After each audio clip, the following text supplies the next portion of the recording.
Punya terkedi matinya nalik malamnya pergi ke rumah. Ya, lain hal urusan.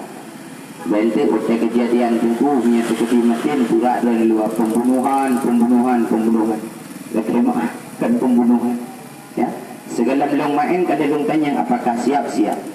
Ya, jadi insya Tuhan alhamdulillah belum coba-coba. Ya, soal kematian itu sudah ada. Kita sendiri tidak tahu. Jangankan kita, Nabi dan malaikat pun tidak tahu kapan datangnya ajal. Karena itu adalah rahasia Allah. Mari kita tunggu balik. Lemah hiburan siap. Ya. Tapi dia kemaah.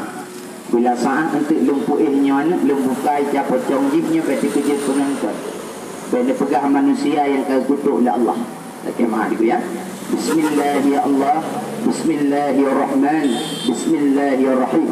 Bismillah tawakkaltu ala Allah. La hawla wa la quwwata illa billahil aliyyil azim. Kuseru namamu ya Allah. Ku memohon kepadamu ya Allah, lindungilah ini anak manusia, jauhkanlah daripada bara bahaya. Allahu akbar.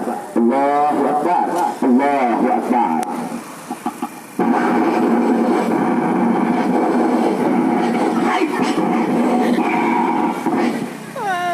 Mari, siap ya.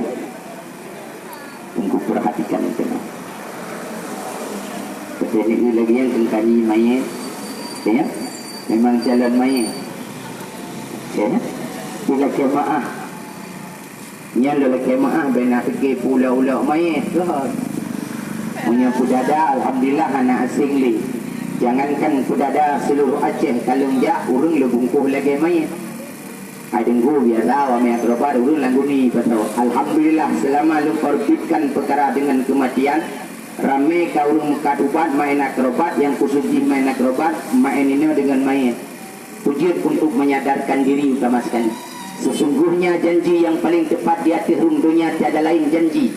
Kita pegang kepada janji anggota dewan, kita amat kepada janji calon presiden, kita nyomat kepada janji bupati.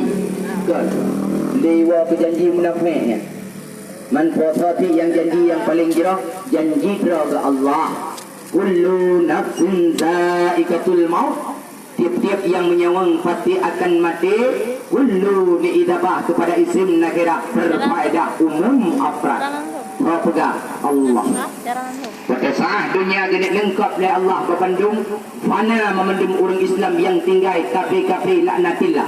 Mereka akan melihat macam mana terjadinya goncangan dunia dan terjadi penggulungan dunia. Awak kafir tegai merempak ni. Tanya orang Islam, lengkap memendung.